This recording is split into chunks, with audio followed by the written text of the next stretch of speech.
दिल्ली येथील बैठकीला जाण्यापूर्वी प्रसारमाध्यमांना बैठक सकारात्मक होईल अशी अपेक्षा माजी मुख्यमंत्री एकनाथ शिंदे यांनी दिली. तसेच आपण पुन्हा मुख्यमंत्री पदाचा दावा सोडल्याचेही संकेत त्यांनी दिले. माझ्यासाठी कोणत्याही पदापेक्षा लाडका भाऊ ही ओळख मोठी आहे आणि आजच्या बैठकीत सकारात्मक निर्णय होईल असेही त्यांनी सांगितले. बैठकीमध्ये जी काही चर्चा होईल ती तुम्हाला मी सांगणार आहे येऊन. त्यामुळे बैठक सकारात्मक होईल. कालही देखील मी प्रेस कॉन्फरन्स घेऊन माझी भूमिका स्पष्ट केलेली आहे की आता कुठलाही अडथळा महायुतीचा मुख्यमंत्री होण्यामध्ये नाही आहे. लाडकी बहीण लाडक्या बहिणीच्या बद्दलही माझी बोललोय मी. त्यामुळे दिल्लीत दाखल झाले लाडका भाऊ दिल्लीत दाखल झालेला आहे आणि लाडका भाऊ ही ओळख माझी सगळ्या पदांपेक्षा मोठी आहे.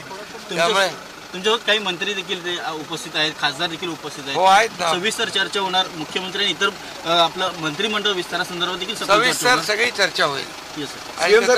इतिवृत्त तुम्हाला सांगा. पण तुम्ही येण्यापूर्वी दोन उपमुख्यमंत्री सुद्धा बैठक करतायत अजित पवारांच्या सोबत, प्रफुल्ल पटेल यांच्या, सुनील तटकरे यांच्या निवासस्थानी. ते पण बैठकीला येणार आहेत. त्यामुळे ते देखील त्या बैठकीत आहेत आणि त्या अगोदर आल्यामुळे त्यांची पक्षाची बैठक, त्यांच्या पदाधिकाऱ्यांची बैठक झाली आहे.